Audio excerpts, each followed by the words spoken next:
Magandang umaga. Ito, meron akong customer na dati kong ginawa. Ngayon may bengkong. Ngayon, gusto ko siyang may align yung bengkong niya. Inisip ko, yung mga gumagawa ng mugs, hindi daw nila kaya ang rim set na i-align may bengkong. Nag-isip din ako kung paano ko siya gagawin. Mag-experiment ulit ako. Trial and error. Yan, bago ko kalasin itong may bengkong dito. Gagamit ako ng iba't ibang kaalaman na naman. Pag pinagsama-sama ko yung mga napapanood ko, yan, susubukan ko rin. Total may stand na akong ganito. Kakaroon ako ng experiment. Meron akong jack dito, yan.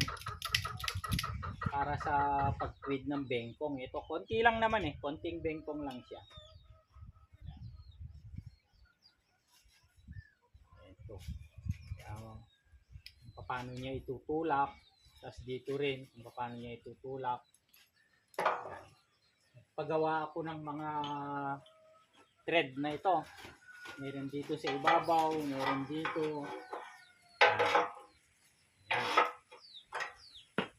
Bali, 4 na lang yung pinagawa ko para dito sa side na to, yung isang jack pa ulit. Ito. Dalawang jack, 4 na long thread. Ang purpose ko nito para magawa ko yung mga bengkong ng rim set na mga nasa gilid rayos tulad ng GS 1250, 1200, tsaka yung XAGV pagka may bengkong, may putol, para pwede ko na silang gawin na total meron na rin akong supplier ng rayos na nasa gitna yung nipple wala dito. Kasi yung mga purpose ko rito, yung mga nakarayos ng X-type kanila yun eh. Galing dito sa gilid, pupunta sa gitna, sa hub. Yan, para mga big bike naman ang target ko nito. Yan, thank you.